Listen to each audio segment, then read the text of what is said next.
శుభోదయం. నా పేరు దీక్షిత. నేను జిఎంఆర్ పాఠశాలలో 3వ తరగతి చదువుతున్నాను.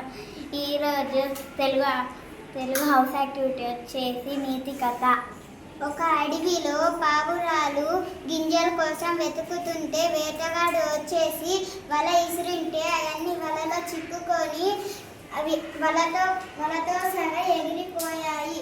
అప్పుడు వాళ్ళ స్నేహితుడి దగ్గరికి వెళ్ళి, ఎలక మమ్మల్ని కొంచెం ఇడిపిస్తావా, నోరుతోటి కొరుకుతావా అంటే అప్పుడు ఆ ఎలక నోరుతోటి బిన్న పోయి కొరుకుతుంది.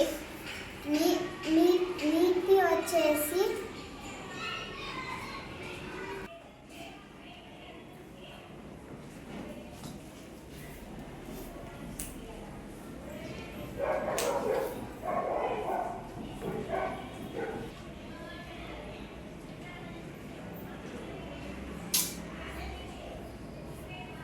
నీతి కథ వచ్చేసి ఈ కథలో నీతి ఏంటంటే ఐకమత్యం